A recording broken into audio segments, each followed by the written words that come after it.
Yes, the question so now is going to be for a lot of people when the war is going to end, because basically it could be directly next year.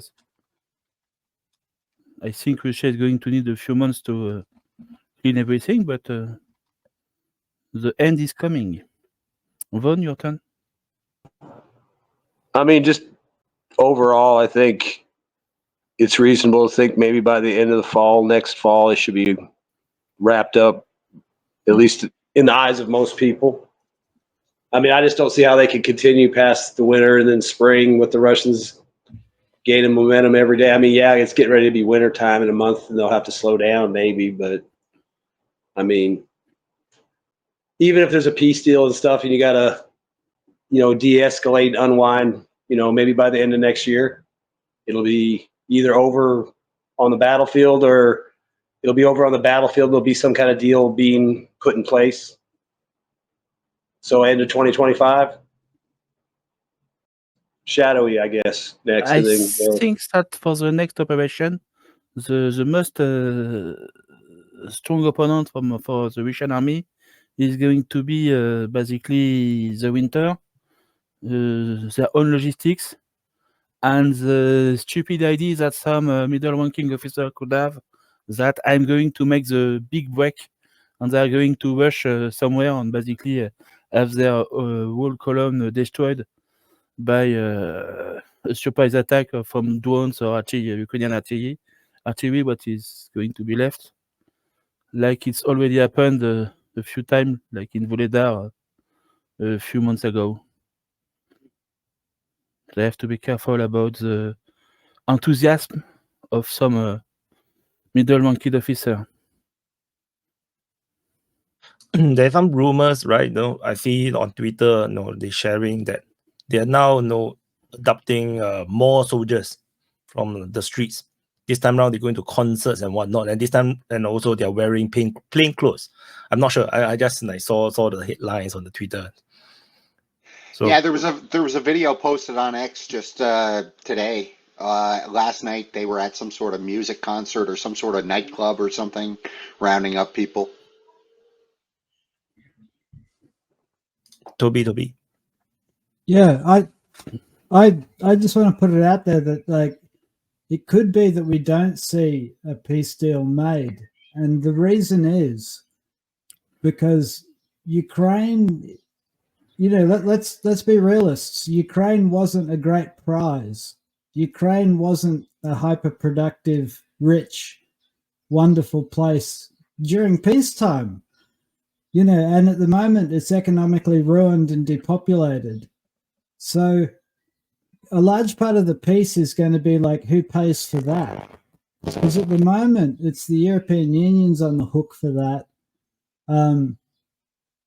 But, and that's expensive. Ukraine's a big place. It's really big. It's bigger than European countries, and there's tens of millions of people, and none of them have got an economy to support them, and they all need energy and petrol generators, and it's a really expensive enterprise, and there's not much payback for it. What do you get? You get Ukraine. Well, that sucks. Well, no, I don't mean to be harsh, but without the Donetsk and Crimea and the rest of it, it's just like more Poland with like angrier people in it, and so and a huge bill, right? And so I don't know if Russia really want that. And also, I'm a bit skeptical about the Russian military-industrial complex.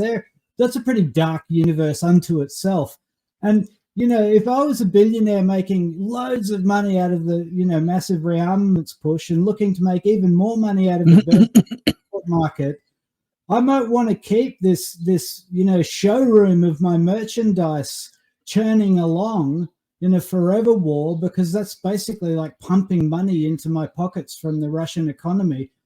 And if you think those billionaires don't sit in the Russian Duma and have influence on the Russian policy, then that's a cheery worldview for you to have. But knowing that they do, I can see this conflict raging on for ages, just as fuel to get the Russian arms industry back up into its glory days, where it had big export contracts all over the world.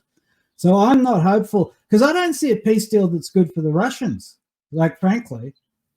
It's especially if they have to take on the debt of Ukraine. So this is the other thing, right? Ukraine has got such a crushing debt at the moment that whoever takes it over is going to be like, it's throwing good money after bad. So that's why I'm not full of a peace. I think it's almost like the prize no one can afford to win. That's why Russia will not conquer the rest of Ukraine. They want to keep one small land. Exactly. I totally agree. Just on the ending of the war thing, I mean, I think the only way there's really a peace deal is if Trump got in and was able to pull something out of his ass, because I don't think he's probably the only one that could put some kind of deal together. So I think realistically the war will be decided on the battlefield, and that'll probably be over the next year, by the end of next year, just because of the way it's going. I mean, I don't see how Ukraine is going to magically have some surge of troops and equipment come in. I mean, there was a story I think History Legends did the other day about a guy that was in his 50s that got conscripted. So the time he got conscripted till the time he's been reported MIA or killed was 1 month. So that included his training time. There's lots of British. I mean, I just don't see how they can maintain that. And then when you look at what's going on down south, and then the other parts that are starting to kind of get the pressure, where's this magic plug coming from? But I just want to add one more thing. Is that you talk about like Trump, able to bring the peace deal. But I got a feeling is that even let's say Trump say that, okay, we're gonna give you the entire of Donetsk, Kherson, Zaporizhia, and Luhansk. I think Russia also wouldn't want that. I think Russia would want more. They want Kharkiv, Sumy, and they will feel like Odessa. it's a loss, right? Russia will feel like it's a loss because they already destroyed the entire military. So why not take more? So it's like exactly. Yeah. So not even the Trump will offer such a generous deal. I think Putin may not even accept it. Well, I know. I mean, I agree with that. I'm just saying I think he's like the only guy that could throw a deal out there that anyone would even take seriously, and whether they took it or not. It depends who gets to run the faux regime that is then in Ukraine. It's like, is it a continuation of the coup government of Victoria Nuland, or do the Russians get to put their fake Ukrainian government in power? That's going to be the key issue. Because if the Russians get to install a Russian-friendly government in Kiev, they get the whole lot, right? As a friendly ally, which is kind of like the only good outcome for them. Because the alternative is that you've got some NATO client state in rump Ukraine, and even if that's small, even if that's like Lvov and a couple of dog points outside Lvov, that still sucks. That's still almost a net win for NATO. So I can almost see the Russians continuing to just apply pressure until there's a Russian-friendly government in Ukraine. And that might be counterproductive. I don't know. They might apply so much pressure that the Ukrainians just hate them like forever. But who knows? But in any case, I don't see any. It's too late for that. That's already the case. And I don't see that Trump can offer Putin the whole thing. I mean, he might, but it's not much of a deal for NATO. So, and if Trump thinks he can go in there and promise Putin a friendly rump Ukraine, I don't think the Russians are in the mood for that shenanigans again. Like, they're not going to do that. So I can see this dragging on like forever. Because it might be that the Russians and also the Chinese are just waiting for the West to fall over from the gay and the, horrendous social policies in the West and the debt. So they're just playing a long game. So the main issue is the continuation of the war, of the Trump idea of peace, is going to be, if Trump is really decided to make peace, he's going to basically ask Putin what he wants. And he's going to say yes to everything. Because, honestly, do you think Trump cares about Odessa? I'm sure he doesn't. And how many US people in USA know where Odessa is? So we could say, yes, take Odessa if you want. I don't know where is it. I don't care. And for the government in Ukraine, for what is going to be left in Ukraine, I think Putin don't want a pro-Russian government. Because there is two questions which important in the peace deal, is the Odessa situation and the debt. if the debt is not forfeit, Putin don't want the rest of Ukraine to be a pro-Russian government. Because if he does that, that means that he's going to have to pay the debt. And if it's a pro-Western government, basically the debt go to Europe. Because I think Trump is going to say, I don't want to pay too. So Europe is going to have to pay the debt of Ukraine in one way or another. 100%. So for me, we are going problem. to have a pro-Western government in Kiev and Lviv, and everything else is going to be pro-Russian. I think it's Pata turn. No, he's not there. Me. Someone else. Nika yes. Ron, I don't know. Yeah. For me too, as everyone thinks, I don't think Russia will be okay with what it have now, because it's already in a winning strike. The military is good. The territory gains are accelerating. They have a good tempo, so I don't think they want to stop here. Neither, I think even from inside Russia, I think the expectation is a bit bigger, because they spend a lot of manpower, they risked a lot. So there is a peace deal. I don't think Russians will accept it, and at least on these current borders. Even the 4 oblasts, I don't think they will accept that. But I don't think there is a peace deal in the horizon, because Zelensky is doing a great job for Russia. He's refusing any peace deal, so he's making the situation worse and worse until there would be like a total collapse or a partial collapse. So that will leave Russia with a territory that it wants. I think it's like the right side, the left side of Dnipro will be good for them, with Odessa maybe as a cherry on the cake. Odessa is very important for everyone. Yeah, of course. Odessa is very important. I think they're not even bombing it that hard, because they want it for themselves, so they want it intact-ish. But who knows? Shall we? No, I think it's Pata. Oh, Okay. Yeah, Why would thanks. Putin take into account any Trump offer? Russia is winning all anyway, or not? Well, it's a very well way of seeing it. Yes, it's quite true.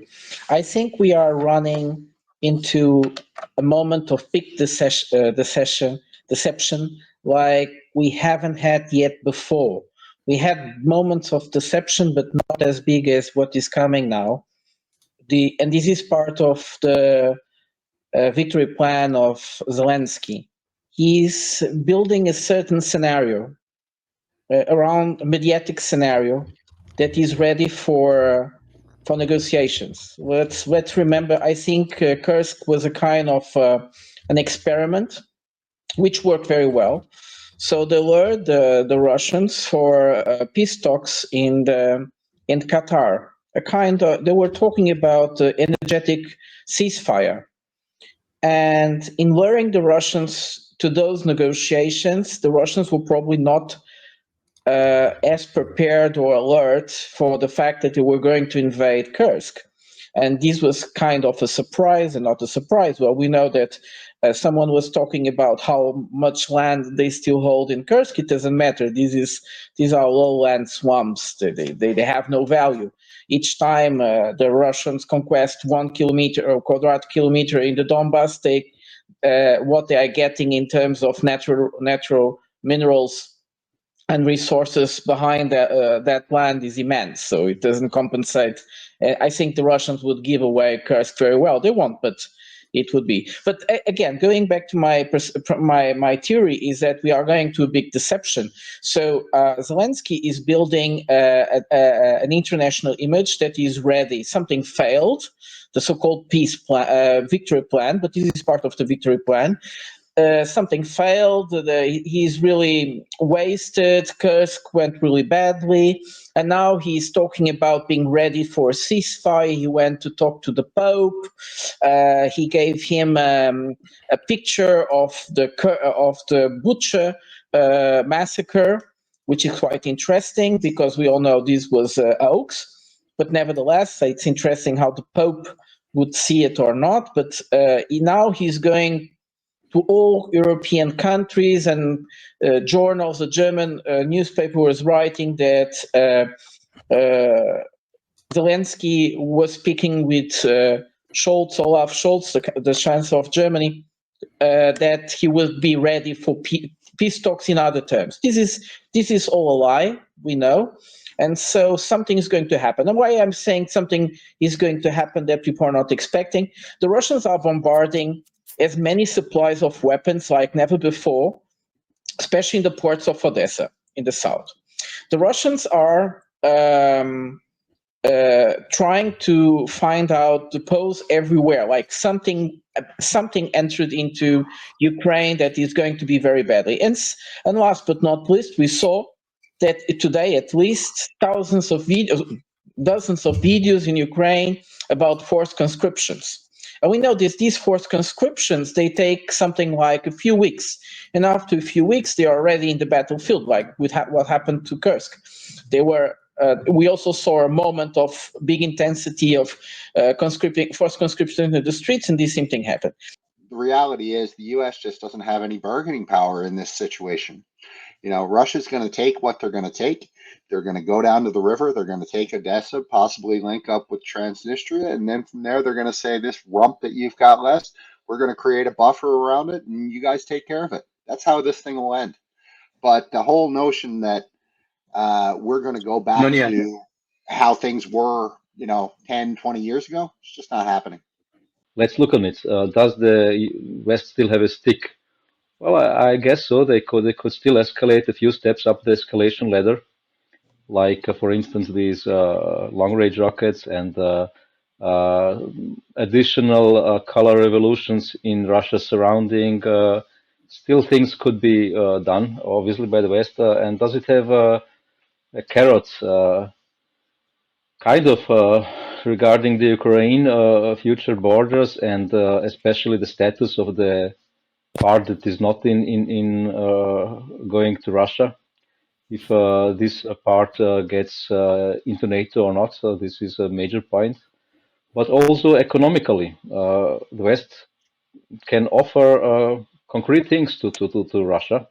For instance, these 300 billion immediately back or almost immediately. This is not a small thing.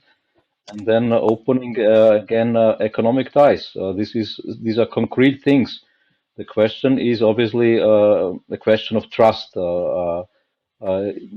They tried this with Iran in the atomic agreement, the nuclear agreement, and they didn't fulfill the promises, the reduction of the sanctions, because one part of the West, this was the United States, just didn't want it to happen. So I think the Trump is going to create a peace deal, but Putin may just listen to it very politely and just say no, or we want more, so give us more. Or we are not going to do anything. But Trump is going to propose something, and Putin is going to do what he wants.